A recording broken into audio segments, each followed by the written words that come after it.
And just like that, the 2025 season is right here. Hello, everybody. Terry Bennett here on the Mineral Wells Football Show. Brought to you by, as the last 3 years, Jack Powell Ford right there in Mineral Wells. We'll talk about that here in a little bit. And I'm so excited for this year's Rams team, as I think we're going to see this team take that next step. Last year, making the playoffs, losing a tough one in the first round. It's going to be a tough district, of course, but to be fair, I think every team in this district this year has way more questions than they did last year. I think Brock and Graham, of course, lost a ton of talent. Mineral Wells themselves, they're having to rebuild in the skill positions.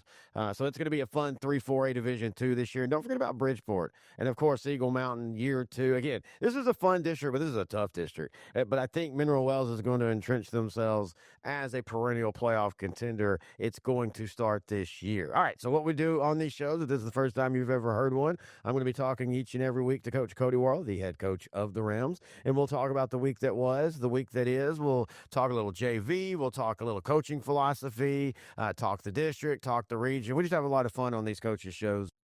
We want to thank our sponsor, Jack Powell Ford. You can find them online at jackpowellford.com for all your Ford needs in the Mineral Wells area. Or if you're in North Texas listening to this show, you can still go and contact them. They're located at 1418 Southeast 1st Street in Mineral Wells. Sales department, give them a call, 940-654-2714. If you have any parts or service issues, 940-654-2716.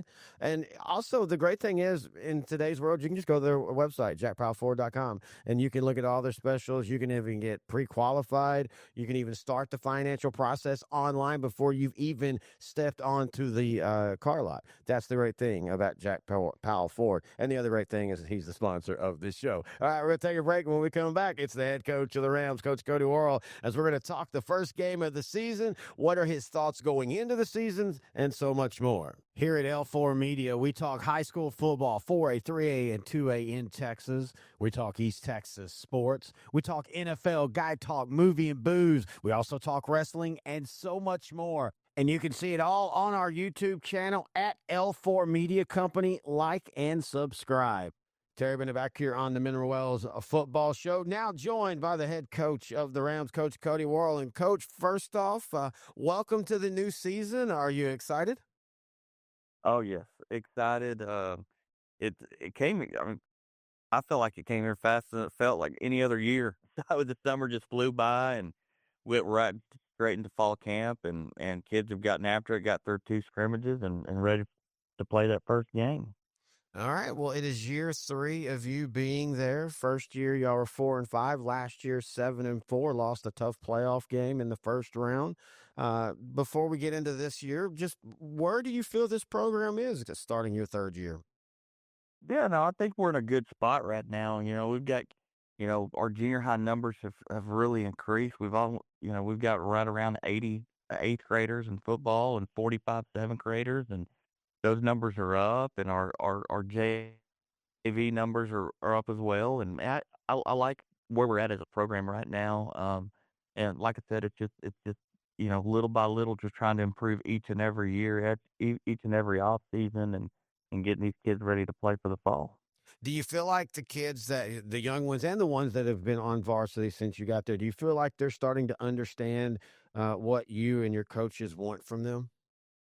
No, absolutely. I was talking to the team yesterday afternoon in the locker room. We had a little meeting and, just talking about some reminders of the expectations, some things that I really harped on my first year that have gotten away from me. And reminding those kids that were on the team as sophomores, this isn't the way we do things. And giving them some responsibility, handling some of the situations that I'm talking about that should be held, fixed in the locker room and on the field by the coaches. Shouldn't harp on you about that. The players should be, taking ownership and leadership in those roles, and they're doing a good job. And I just feel like everyone knows, our, how we do things and how, what our routine is, each and every day, and making sure we're held accountable and all that good stuff. All right, well, let's jump into it. The first game of the year this year, you're taking on Fort Worth Polytechnic, the Parrots. Last year, y'all won 49-14. What are your thoughts, first off, on the Parrots this year? Yeah, r and their quarterback's very athletic. He's one of those kids that can take it to the house on any play. I mean, he throws the ball okay, but he's one of those guys where, I mean, he's the best athlete on the field. I mean, when he gets the ball in his hands, good things happen when he's running the ball. Their receivers and running backs are very athletic as well. They've just, they've only had one scrimmage because they went to spring ball and we only exchanged one film apiece and got to look at them. So we didn't get to see just a ton of plays. What we're a lot the same head coach, Coach Wilson, does a good job over there and going based upon what they did last year and what they showed in that first or that second scrimmage, their first scrimmage, just kind of the unknown of if they're going to do anything tricky than what they've shown on film. Well, and we've talked 2 years now and then off the air many times about this first game of the year, and I know this sounds cliche, but the first game of the year is more about what your kids are going to do and how they're going to react. Yeah, absolutely. Last year we went over there and we started off slow. We the first game or they got the ball first and we actually got an interception on our first play and then our offense went three and out.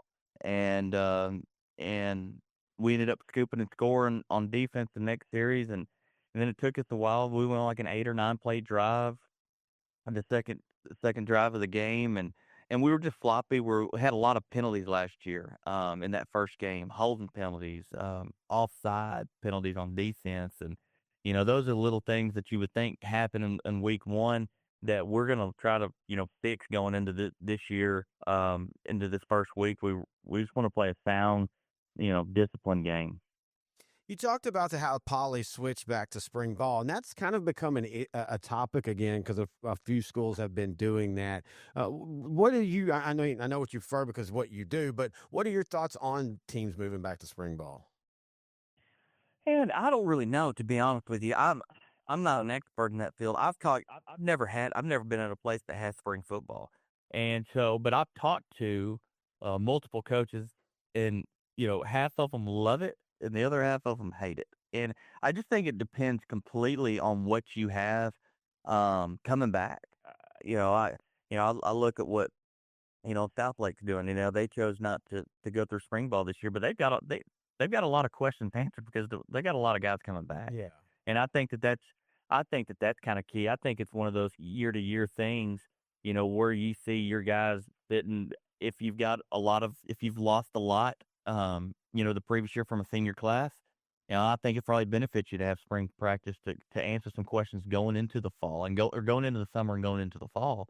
Um, if it's a situation kinda like South Lake's in right now, I think it's pretty beneficial where those questions are answered and who's gonna play what, and obviously, not all the answers are, or not all the questions are answered.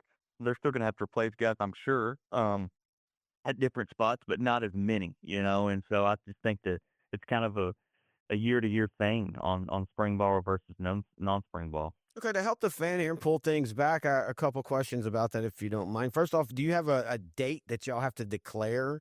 Is it a yearly or every, you just every year by this date you say, okay, we're going to do spring ball, you do it, or we're not going to do spring ball?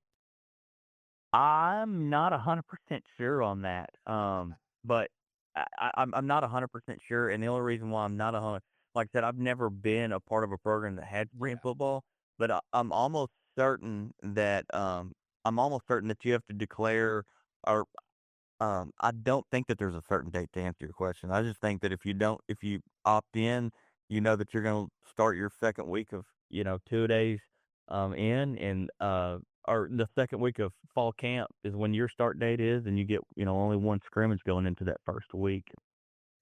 All right. So for you that doesn't do spring ball, y'all have an off-season program. And I know we know about the workouts and getting better physically, but are y'all allowed to do like work through the offense out of pads, just in shirt and shorts? How strict is the spring ball rule for you guys not doing it?